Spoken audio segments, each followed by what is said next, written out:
bendiga en el nombre de Jesús. Bienvenidos a la Iglesia Sembradores de Fe.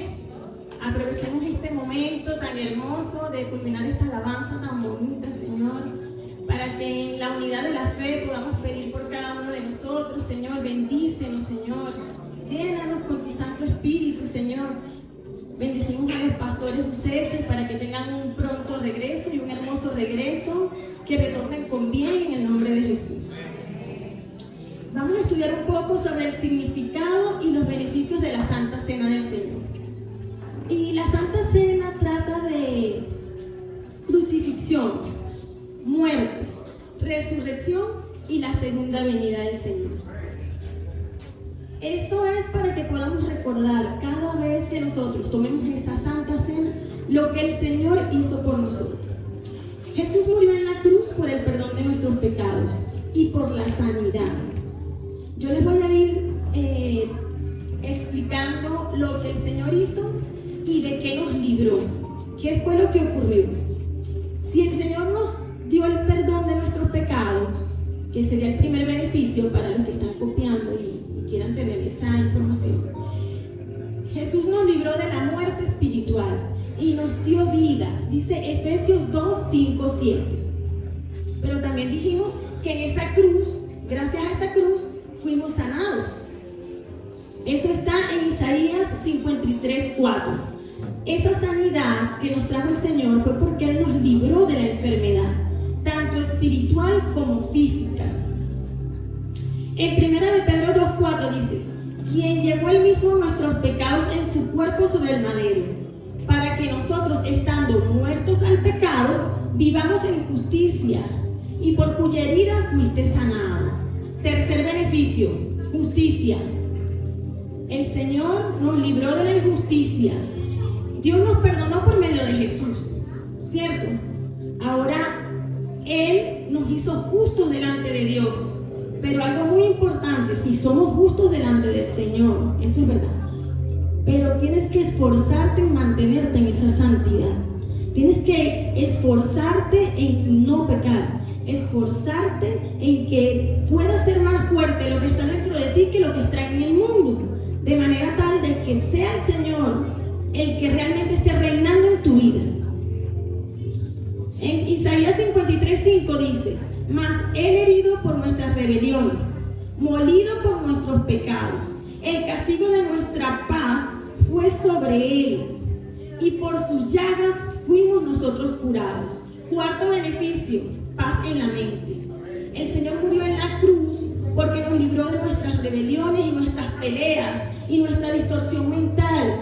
El Señor quiere que nosotros tengamos paz, tranquilidad, confiemos en Él, porque ya Él lo hizo todo en la cruz.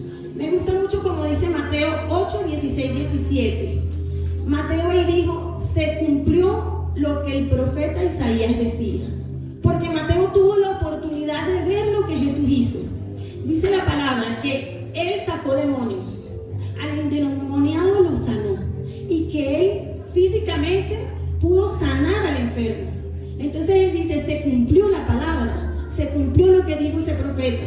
Aquí está, el Señor Jesús hizo eso, nos sanó, nos libró. Efesios 1, 3, 8. Dice en el 1, 3: nos bendijo con toda bendición espiritual.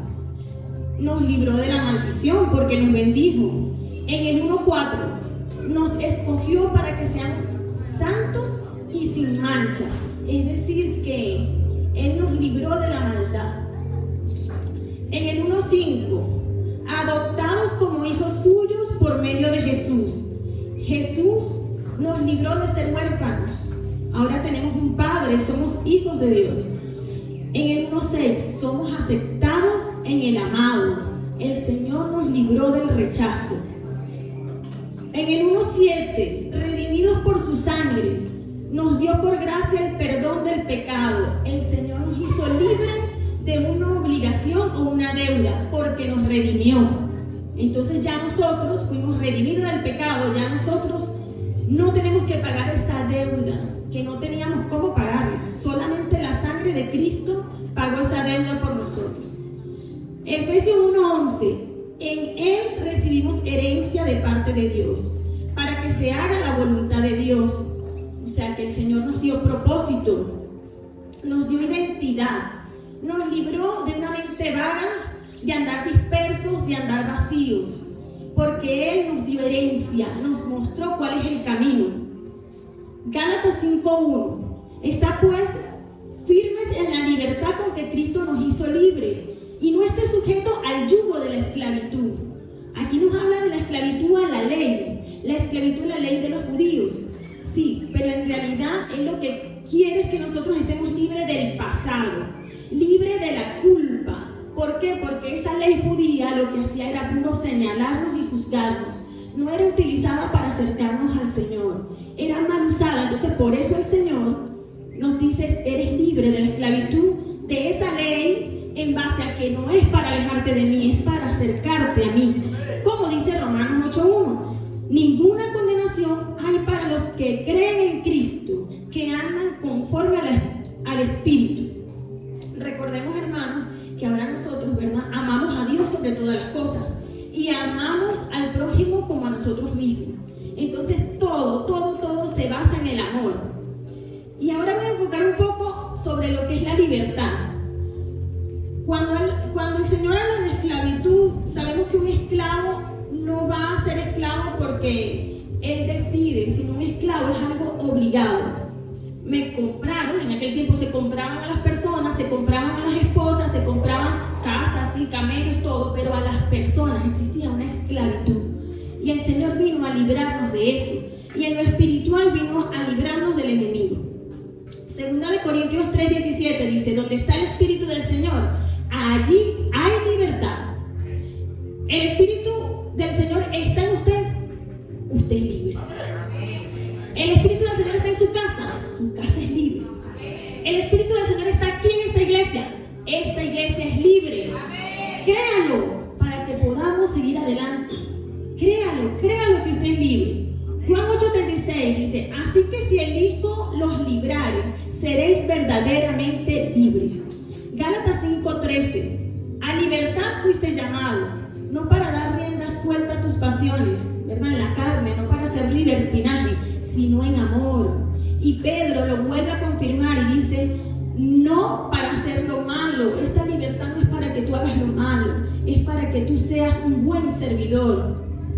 Isaías 61:1: el Espíritu de Dios está sobre mí porque fui ungido. Y esa unción viene siendo un beneficio. Y me envió para dar las noticias al pobre, para vendar al quebrantado del corazón, porque Él quiere la libertad del cautivo. Hermanos, cuando usted tome la Santa Cena, según su fe y según lo que usted tiene en su corazón, tenga por seguro que se rompen esas cadenas de esclavitud, que se rompen esas cadenas de enfermedad, que caen los yugos y se quitan las cargas, porque comenzamos a creer y a descansar en el Señor, y Él nos libra de todo, de absolutamente todo, incluyendo el temor. Hablaba con mi esposo sobre lo de la enseñanza, la prédica de la semana pasada, y le decía: el amor de Dios es grande, es infinito. El amor es demasiado, el amor que siente el Señor por nosotros, tanto que nosotros no entendemos eso. No lo entendemos porque aún siendo pecadores, Él nos agarró. Aún siendo lo malo, lo vil, lo menospreciado, el Señor nos tomó y nos rescató. Él no nos dijo: cambia primero y después yo te busco. No, Él nos agarró para formarnos. Tú me aceptas y yo me encargo. Y nosotros tenemos que creer en eso. Pero algo muy importante: ¿cómo voy a entender yo lo que dice la palabra? ¿Cómo voy a entender yo ese amor infinito? Solamente orando y hablándole al Señor. No para que Él me ame más, porque como se dijo ese día, ya me amó, Él me ama demasiado, sino para que mi mente pueda entender ese amor y todos esos beneficios, todas esas cosas buenas, todas esas promesas que el Señor dejó en la palabra para nosotros. Amén.